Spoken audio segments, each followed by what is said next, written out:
A ver, parémonos a pensar en esto un segundo.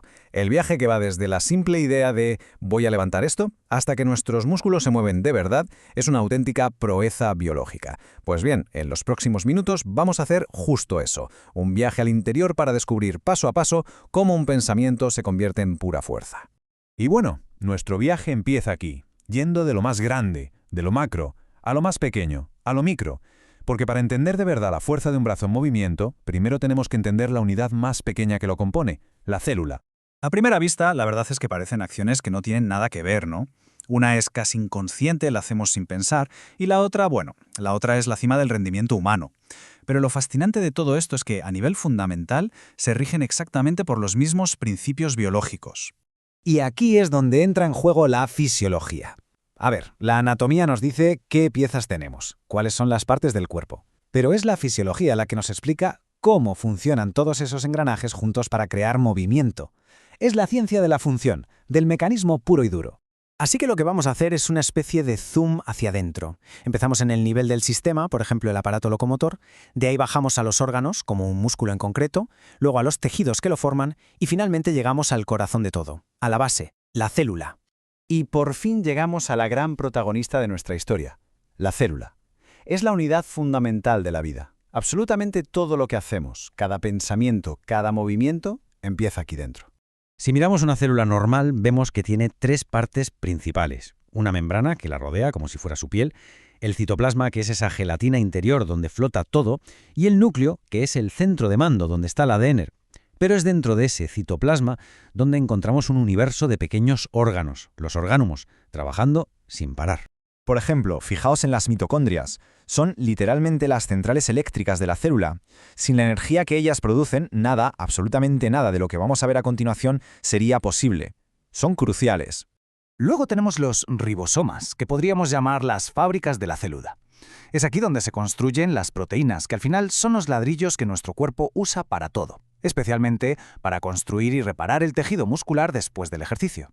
Y claro, para mantener todo en orden están los lisosomas. Son como el equipo de limpieza, reciclan los componentes viejos y eliminan lo que no sirve. Como dato curioso, a veces se les ha llamado bolsas de suicidio, porque si llegaran a romperse, sus enzimas destruirían la célula desde dentro. Casi nada. Ahora bien, una célula no es una fortaleza aislada, ¿eh? Necesita intercambiar cosas con el exterior. Y esto lo hace de dos maneras. Por un lado, el transporte pasivo, que no gasta energía, es como dejarse llevar por la corriente. Y por otro, el transporte activo, que es como remar contracorriente. Necesita gastar energía para mover sustancias justo en la dirección opuesta a la que irían de forma natural. Vale, ahora que ya conocemos una célula normal, vamos a centrarnos en una que es una auténtica especialista, la célula muscular. Porque es aquí dentro donde ocurre de verdad la magia de la fuerza. Lo que vemos como un músculo es en realidad un increíble conjunto de paquetes dentro de otros paquetes. El músculo entero está formado por fascículos, estos a su vez por fibras musculares, que son las células, y estas por miofibrillas. Es una estructura jerárquica súper eficiente. Y si hacemos todavía más zoom, dentro de una de esas miofibrillas encontramos esto, el sarcómero. Y ojo, quedémonos con este nombre. El sarcómero es el motor, es la unidad contráctil más pequeña del músculo. Toda la fuerza se genera aquí. ¿Y cómo funciona este motor? Pues con dos protagonistas principales. Imaginaos la actina como si fuera un cable o una cuerda, y la miosina como un motor con un montón de pequeños ganchos o cabezas. Toda la acción consiste en que esos ganchos de la miosina tiren del cable de actina. Así de simple y así de complejo. Bien, ya tenemos el motor listo. Pero, ¿qué lo enciende? ¿Cuál es esa chispa que inicia todo el proceso? Vamos a verlo. Pues todo comienza con una señal eléctrica que viaja desde nuestro cerebro a través de un nervio. El punto exacto donde el nervio se conecta con la fibra muscular se llama placa motora. Pensemos en ello como el enchufe entre el sistema nervioso y el músculo. Y justo aquí ocurre una cascada de eventos a una velocidad de vértigo. Primero, el impulso nervioso llega a ese enchufe. Segundo, esto provoca que se libere un ion que es clave, el calcio. Tercero, el calcio actúa como una llave que desbloquea la actina, permitiendo que los ganchos de la miosina por fin se puedan agarrar. Y cuarto, la miosina tira de la actina, acorta el sarcómero y ¡listo! Tenemos una contracción. Y esta imagen ilustra a la perfección la famosa teoría de los filamentos deslizantes. Y esto es súper importante entenderlo. Ni la actina ni la miosina se hacen más cortas. No, simplemente se deslizan una sobre la otra, como dos peines que se entrelazan. Es este deslizamiento lo que hace que el músculo entero se acorte. Muy bien. Ya hemos entendido toda la maquinaria interna. Ahora vamos a hacer el zoom al revés, hacia afuera, para ver cómo todos estos principios se aplican en el mundo real del ejercicio, de la fuerza y de la potencia. Esta cita, la verdad es que lo resume a la perfección. La fuerza que podemos generar no depende de una sola cosa, ni mucho menos. Depende de una interacción súper compleja de un montón de factores. Pero todos ellos nacen en los procesos celulares que acabamos de describir.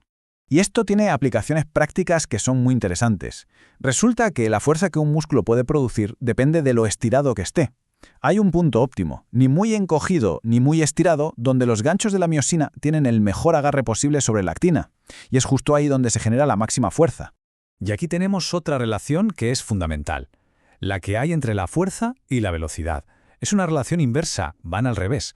Cuanta más fuerza necesitemos para mover algo, más lenta va a ser la contracción. Y al contrario, para mover algo muy rápido, solo se puede generar una fuerza relativamente baja. Es la diferencia entre levantar algo pesadísimo y lanzar una pelota, por ejemplo. Así que para ir terminando, quedémonos con esta idea.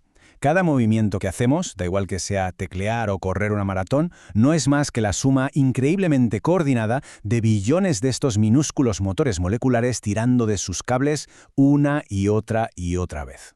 La próxima vez que decidamos movernos, quizás podamos pararnos un segundo a apreciar la increíble y silenciosa sinfonía de procesos que está ocurriendo en nuestro interior.